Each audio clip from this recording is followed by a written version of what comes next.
Hi, everybody. My name is Neil Thompson, founder of Teach the Geek. It's an online platform for science and engineering professionals. The first offering of the platform is a public speaking course called Teach the Geek to Speak.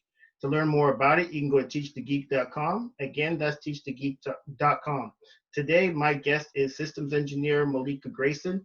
She's a STEM advocate, and she's also a soon-to-be author. The name of her book is Hooded, A Black Girl's Guide to the PhD, and she's also a speaker.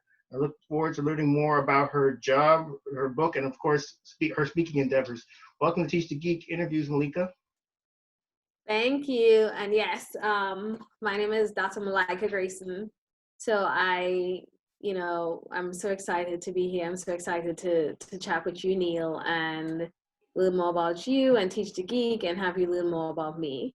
Absolutely. So from the bit of research that I did, I saw that you studied physics in undergrad. What was the motivation to study physics?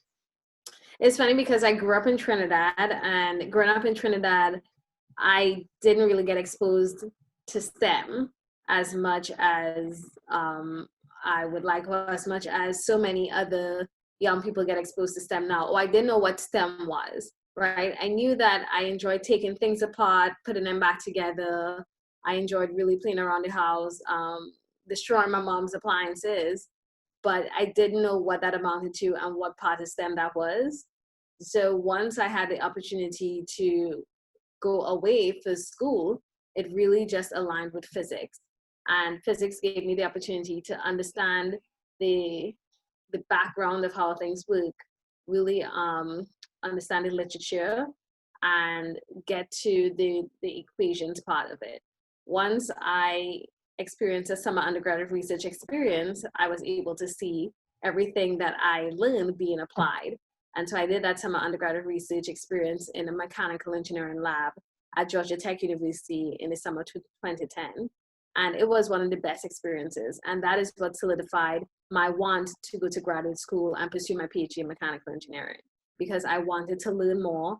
I really had a passion of, well, I want to see these things work in real life. I want to be able to see, well, I know this is the law in physics, but what does that mean when we apply it somewhere else? Interesting. It's funny how you mentioned when you were a kid taking appliances apart and that kind of getting that interest in the physics. Eventually, I went to school for engineering too, but I didn't take anything apart. I didn't even know about engineering really. The only reason I studied engineering was because my father, who's also from Trinidad, told me to. And it's funny you say that, because if you're from the Caribbean, then you could be one of three things, right? An engineer, a lawyer, or a doctor. There is nothing else. And it's just natural that, we kind of pick those things, because when you go to school, it's all about the sciences, because they expect you to be an engineer or be a doctor. If not, you go to the law school that's there. So it's funny to hear that story. Oh yeah, I didn't think it was all that funny at the time. Whenever I tell that story to other people, they think it's weird, and I used to lie about it too, because I was kind of embarrassed about how I ended up in engineering, because with so many other people, they have these intricate stories of being interested since they were a kid, and they were in a robotics club in high school and all these other things. Just like you said, taking things apart. I had none of that. I was in school. I was in my senior year of high school. And my father asked me what I wanted to do. I said, I don't know. He said, study engineering. I said, very well. That's how I ended up there. Yeah, I mean, I did all those things home, and math was always my favorite subject, right? Mathematics. So it always, no matter what I did, it had to involve math. Yeah, math wasn't even my favorite subject. You even got me beat on that. But luckily, it all worked out eventually. So I'm not so upset about it now. So you mentioned that you ended up going for your PhD in mechanical engineering. Is there a reason you went for a PhD in mechanical engineering as opposed to physics? Yeah, because after the years that I spent learning physics, it just felt to me like I didn't know what more I could do with my bachelor's degree in physics.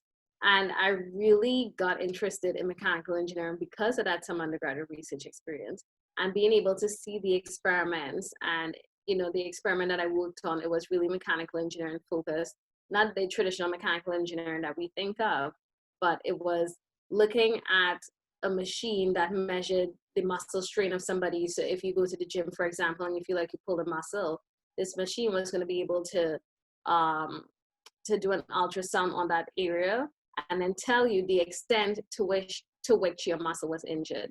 And I thought that was so fascinating. And once I got to my PhD program, I didn't know exactly what in mechanical engineering I wanted to do, but I knew that everything that I had experienced as a child and the passion I felt about that summer and knowing that I wanted to see things applied aligned with mechanical engineering more than anything else. And once I got there, I was like, okay, well, what is my focus going to be, right? Because I wasn't a traditional mechanical engineer. I didn't have an undergraduate in mechanical engineering. I never took mechanical engineering courses like the ones that you're accustomed to taking. I decided to do wind energy because, being from the islands, I've always wanted to figure out how we can utilize natural resources. So wind energy, solar energy, and use that to generate our own energy when it comes to like being on the coastline and being by the beach and having the fact that we have these cities that are literally on the water, right? Yeah, for sure. That's a good point. I never even thought about that. But like using, yeah, I guess the natural resources that Yeah. the West Indies just naturally has to then advance your own studies. That was pretty smart on your part. So then you finish your PhD. And what I understand about people that go through the whole doctoral program is eventually, at least initially, they were considering or thought that they're going to go into academia. Was that your plan initially? And if it was, what made you change to go into industry instead? So going into academia was never my plan, Okay. to tell you the truth. I got went into my PhD originally because I just wanted to learn more, and I wasn't sure that I wanted to pay for school again, right? So that is the other side of it, because usually when you get a PhD in STEM, it's free. And I thought, well, if I take the time, this will give me time to learn more.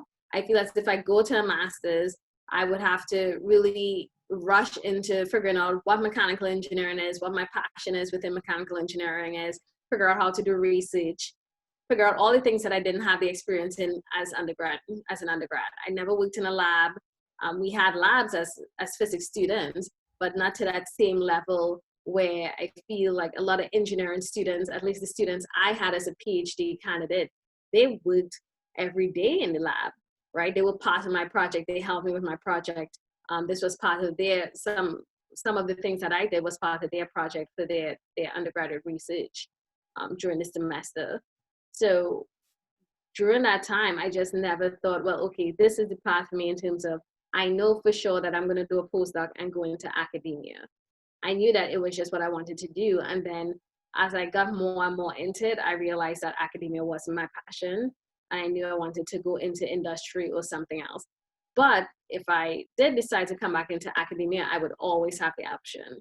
So I've considered being an adjunct professor, for example, and thinking more on that side as I get older and as I get more experience in the industry. I'm like, oh, well, I could do both. Why not? Yeah, for sure.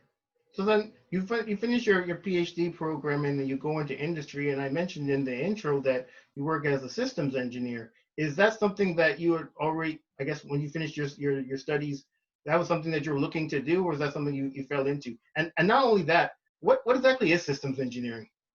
Yeah, so that's funny because that's definitely something I fell into, and I actually still I'm trying to figure out. So I don't even do really systems engineering anymore. When I was looking for a job, I don't know how familiar. Oh, let me ask you a question. How familiar are you with achievement conferences like NSBE and BEA, Swiss Society of Women Engineers, things like that? Oh yeah, so I was a member of NSBE when I was in school, so I know about them. Sure. Yeah. So that is essentially what I did. I went to those conferences, and that is how I got my job. And when I was looking for my job, one of the recruiters said, I want to introduce you to this director of engineering, because the first thing I said when I went to my employer's booth is, I don't think I align with anything that you guys do because you are defense. And he said, oh no, let's talk about it. I wanted to introduce you to someone. And I met the director of engineering, and he said, look, I think that you should be part of this rotational program. It's a development program, and it's for future technical leaders within the company. And I was in that program for 3 years, and I actually just finished the program last year, July. So I've been to California, I've traveled a lot in the second rotation, and I've tried different things. And the goal of the program is really to develop the people coming into the program to become leaders in the company, to give them exposure to systems engineering. You get systems engineering experience. That's kind of just what we come in as, but you get so many different avenues when it comes to experience. Like I did technology strategy, I did business development, strategy exposure. Now I do IT relations. So when it comes to systems engineering though, systems engineering really focuses on how to design and integrate and manage like a system over the entire life cycle of something. So anything you have, like your headphones, right? Systems engineers are really involved from the design process all the way to the very end, even when it comes to getting rid of those headphones and thinking about, okay, he doesn't want those headphones anymore. What does that mean? So it goes from the requirements, from what the customer wants, to the integration, to the systems testing of that product, to production of that product, and then to retirement of the product. I definitely still want my headphones, so no one can take them. I like them; they work for me. So Yeah. so you start off in at your current position, and then you move. I think you said that you work in more IT now. What did Yeah. you learn in those previous positions at the company that prepared you for what you do now? It's funny because in those previous positions, or even now, I realized you could really do anything you want if you're open to learning. Because in my first position, it was a really technical position. I was able to work on our underwater sea systems and do software development there, a little bit of MATLAB coding, some modeling and simulation. And that was really aligned with my PhD, I think, because it was really fluid dynamics focused. And then in my second rotation, I did more of technology strategy and overview. And then in the third rotation, I did some more technical stuff, but I worked on radars. So I needed to figure out, okay, what is this new technology? And it really required me to learn something that I hadn't even done before. And now in IT, I do application rationalization. So again, if you have an Apple iPhone, right? And you have a bunch of applications on your iPhone, but you feel like, okay, it's slowing down my phone. It's really not being efficient. The goal of application rationalization is to look at a portfolio of applications and help you figure out through a bunch of different strategies, be it technical fit, business fit, what is really the best applications when it comes to your mission, right? So whatever your mission is, let's say, you travel a lot, then maybe you want to really invest in travel applications. But if you know that you have you don't take public transportation, for example, you don't really need an app that's public transportation or the metro app, for example. So that's what we do that's what I do as an application portfolio manager, which is what I currently do. And so the past opportunities that I've had, they've really helped me when it comes to figuring out how to switch when I have to do something new, right? Because you really have to be not just open, but you have to be quick on your feet when it comes to learning something new, when it comes to working with a team. Because I rotated so much, I worked with so many different teams. You don't have time to be shy and wait till you're called on. You have to be proactive.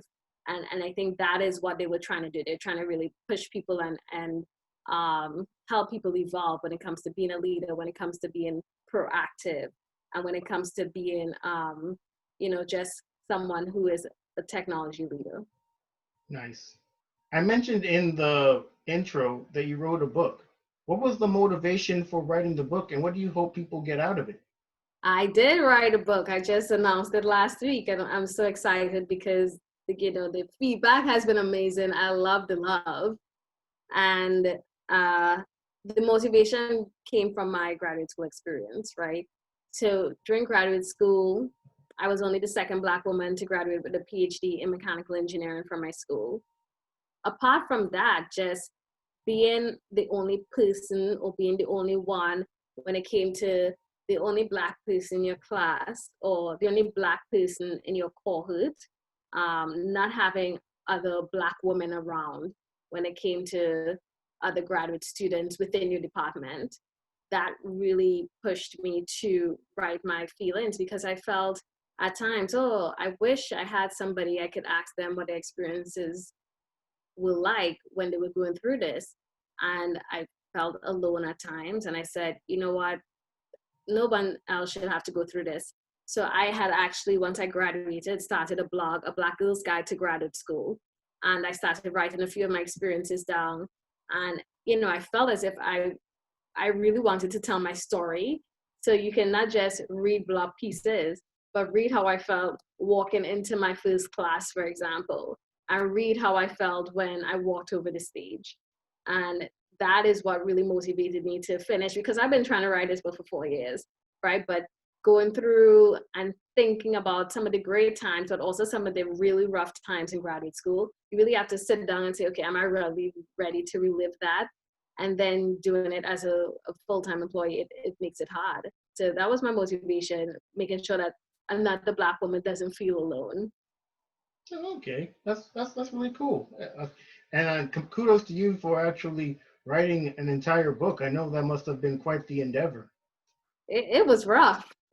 It reminded me, it's funny because I remember when I finished my thesis, my dissertation, I said I was never going to write anything with multiple pages again. And then I was like, okay, well, I'm gonna write this book. I know I feel the same way after my thesis, after my dissertation. I'm not gonna write anything for a long time. Yeah, that's crazy. So, I also mentioned that you're an advocate for STEM and or STEAM. When it comes to the public speaking, what topics do you enjoy speaking about? Oh well, it's evolved since I first started. When I first started, I really liked to talk about my experience in graduate school. So I've made it to graduate school. Now what, right? So that's an overview of what you should expect in graduate school, especially if you're first year and second year. And then I talk about topics when it comes to leveraging your summer undergraduate research experience, just based on my summer undergraduate research experience, and using that to help you when it comes to finding the right university, finding jobs, and showing your experience and giving yourself that exposure. Now I've been focused on imposter syndrome. That's a topic that I write on. You know, that feeling of feeling like a fraud when we walk into a room, even though we have the accolades, even though we have the resume that proves that we should be there, that shows that we should be there, we still feel as if we don't belong. Um, and one of the final things I think I've been talking about lately is developing professional mentorship relationships. So that's one, kind of activating your network to help you find a mentor, and then also how do you sustain those relationships. So it's really evolved. I think I have a couple more I talk on, but those are some of the top ones. When it comes to imposter syndrome, I'm just curious. You said that there's sometimes you walk into places and even though you have all the accomplishments and accolades, you still feel like you don't belong. Where do you think that comes from? That's a great question. And there have been different, people who said different things. Like sometimes it comes from the fact that you've gone through. So actually, I'm going to tell you a story because I went to a conference Nice. online. I like stories. I know. I went to a conference online and somebody said, because we were talking about imposter syndrome, and somebody said, it also stemmed from childhood, right? And what I was thinking about it, especially as us being Caribbean or of Caribbean descent, when you get, even though you get a good grade, let's say you get 4 A's and you get 1B, your parents always like, what happened to that B? The B, Right? yeah. Yes, you always feel as if you have to be perfect, right? You always No. feel as if you have to be at the top of the game. And if you're not at the top of the game, then you don't belong in that space, which isn't necessarily true.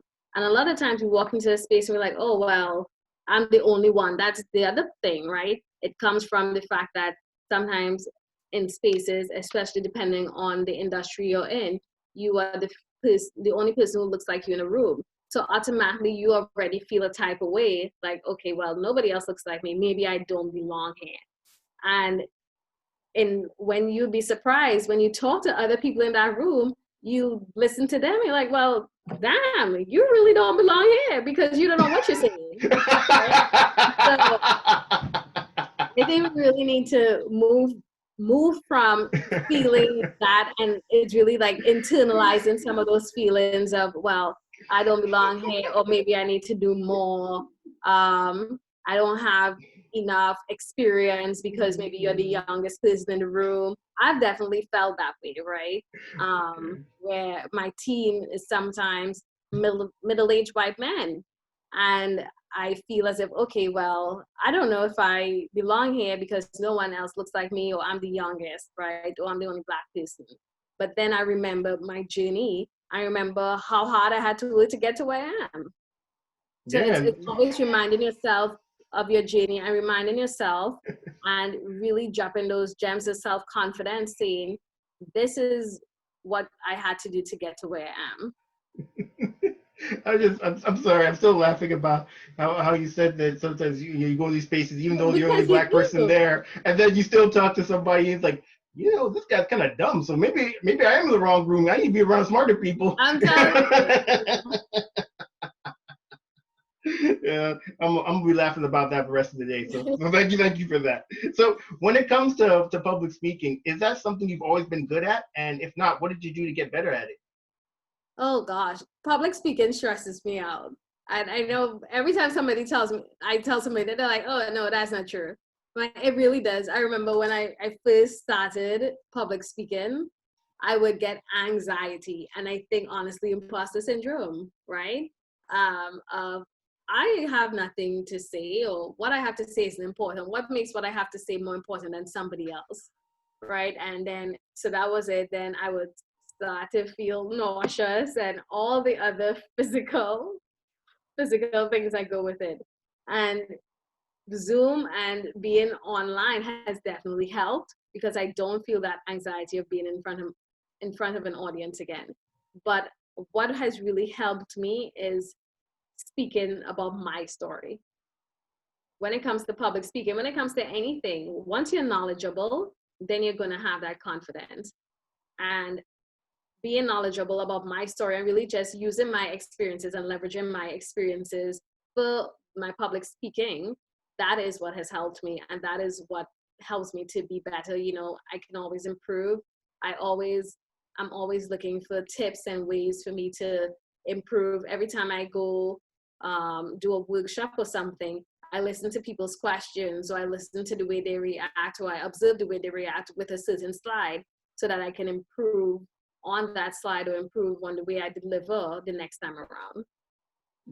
That's really important. I think just talking about things that you actually know about, and that probably also helps with dealing with nerves. Do you ever get I know you said you get anxious, but so I'm guessing nerves can be an issue too. But I guess in addition to just knowing your material well, do you have other things that you do to quell your nerves? I mean, apart from when I'm sweating profusely, and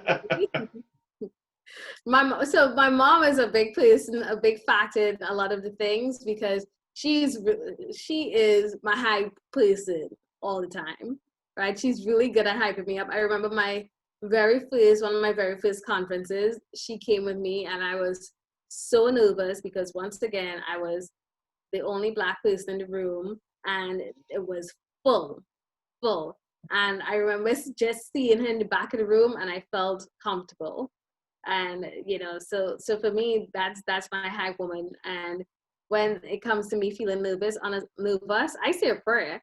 I pray and I ask God to calm me and really guide what I'm about to say. And once I start speaking, once I'm in like a few seconds, I stop feeling nervous. So once I get to my second slide, I'm like, okay, I think I'm good. Yeah, I mean I guess the tip there is bring your mom to every every event you have to do to speak at. You're Mommy like, never lets you down. yeah, mom, you gotta quit your job, whatever you're doing, just drop everything and just travel with me over wherever I need to go to give my presentations, and I'll be all right. Exactly. I know, even in Zoom calls, I'd be like, "That's my mom right there." Yeah, that's crazy. So, is there anything else that you think that you want to just plug, I guess, or to talk about in addition to other tips that you perhaps you could offer in getting better in public speaking? I know you offered quite a bit already. Having your mom there or having a hype person, or, this knowing your material well. Any other tips that Yeah. you could offer? Don't be scared to get criticism. Ask people how you did. Ask them what you could do to improve. We don't like to get criticized. I know sometimes I don't, but I'm always grateful for it after, right? Because it really helps you to improve. If you're the only person who's critiquing yourself, sorry, or you're the only person giving yourself feedback, then how are you gonna improve? Well, I'm gonna say, oh, I don't like it, that was really good. I know, girl, that was so good. No, I need to get information from other people. So I would say that. I would say video yourself if you can, if you have that opportunity. Have somebody take some snippets so you hear what you're saying, you hear your annotations, you hear your pronunciation, because that was something that was really hard for me in the beginning because of my beautiful accent, which I love so much. And I really had to slow down how I spoke, right? Because I would speak so fast Yeah, sometimes. yeah, Trinidad And and known when for I'm that. nervous, I prattle a lot. So that was one thing. But those are a couple of the things I would say. And It's practice, yeah, right? practice, right? Yeah, Yeah, practice. yeah, practice, and I think you're absolutely spot on when it comes to feedback. You might not want it in the moment, but once I guess you think about it and you just kind of sit on it. If it was something that actually think, yeah, this person was actually right, and you can implement it. So I fully agree with you on that. Exactly. So thank you again for speaking with me, Malika, and also thank you for not correcting me when I said your name incorrectly at first. I said Malika at first, but it's I know, Malika. but I was like, let me, I'm gonna let him be, and then just thank him when I announce myself again. Yeah, so I appreciate that, and again, kudos to you for putting out your book. Everyone, that marks the end of another edition of Teach the Geek interviews. My name is Neil Thompson. I'm the founder of Teach the Geek. It's an online platform for science and engineering professionals. The first offering is Teach the Geek to Speak. It's a public speaking course. You can learn more about it at teachthegeek.com. Again, that's teachthegeek.com. Until next time, take care and stay safe. Thanks, Malika. All right, bye.